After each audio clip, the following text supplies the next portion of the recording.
যারা সরাসরি রয়ের কাছে বাংলাদেশের এখনো তথ্য পাচার করে শিক্ষার্থীদের উপরে হামলা করেছে, ফুটেজ সহ রয়েছে। তারা আমাদেরকে সারাদিন অবরুদ্ধ করে রেখেছে। পুরো সাংবাদিক সমাজের জন্যই কলঙ্ক।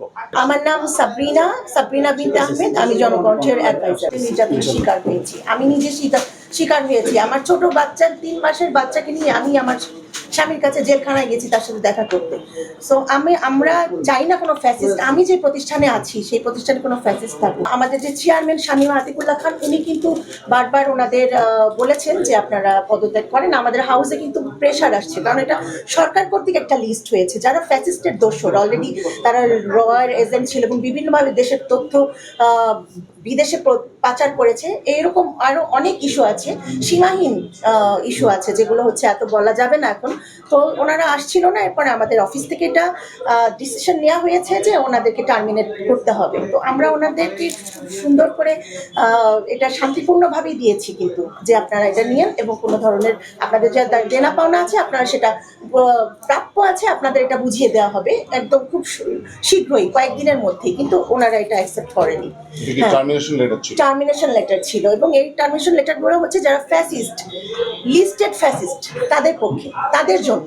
এটাই তারা রিঅ্যাকশন করেছে। তারা আমাদেরকে সারাদিন অবরুদ্ধ করে রেখেছে এবং জনকণ্ঠ যে মেন গেট এবং প্রবেশ দ্বারগুলো ছিল সেগুলো বন্ধ করে রেখেছিল সারাদিন। আমরা যে এখন পর্যন্ত কিন্তু এখানে আটকা ছিলাম। তারা আন্দোলন করবে, একজন কর্মী, একজন এমপ্লয়ি আন্দোলন করবে, এটা কিন্তু তাদের অধিকার, সংবিধানেই আছে। কিন্তু একজন ফ্যাসিস্টকে রক্ষা করার জন্য ঢাল হয়ে তিনি কেউ যদি সামনে এসে দাঁড়ায়, সেটা তো আমরা সেই সব পক্ষে থাকতে পারি না, সেটা সমর্থন দিতে পারি না কোনোভাবেই।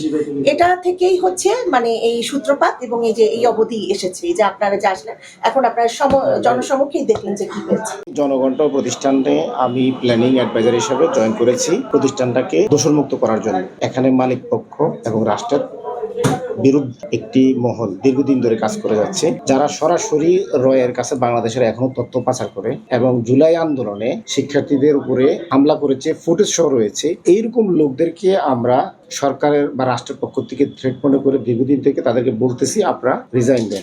রাষ্ট্রের জন্য আপনারা এখনো পর্যন্ত রাষ্ট্রের বিরুদ্ধে কাজ করছেন। আপনারা এখনো বসে বসে দিল্লিতে বা ভারতের বিভিন্ন জায়গায় আপনারা এখান থেকে প্যাকেজ বানান, এখান থেকে তথ্য ফাঁস করতেছেন। তাদেরকে আমরা বারে আমরা নোটিশ দিচ্ছিলাম, তারা আমাদের কোনো নোটিশকে গ্রাহ্য করতেছে না। তাদেরকে আমরা অফিসিয়ালি অ্যানাউন্স করছি, গ্রাহ্য করতেছে না। তাদের যত দোসররা আছে সবাই মিলে এবং আরো কিছু বাইরের কিছু ইন্ধনদাতা, আপনারা তো জানেন এটা সংভবত একটা চক্র, তারা আমাদেরকে আজকে সারাদিন এখানে অবরুদ্ধ করে রাখলো।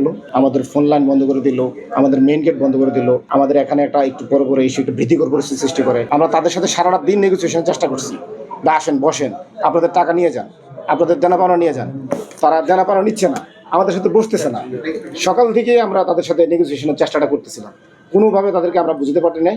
সর্বশেষ এখন জুলাই আন্দোলনের সহযোগ দ্বারা আমাদেরকে এখানে মুক্ত করবে। এইরকম লোকজনকে তো সাপোর্ট করার প্রশ্নই আসে না। এবং এগুলো হচ্ছে সাংবাদিকদেরকে, যে সমগ্র সাংবাদিকতার স্তরকেই যে একটা নিচে নামিয়ে নিয়েছে এবং চাটুকারিতা করে এসব করে যে এমন জায়গায় নামিয়ে নিয়েছে, এটা পুরো সাংবাদিক সমাজের জন্যই কলঙ্ক।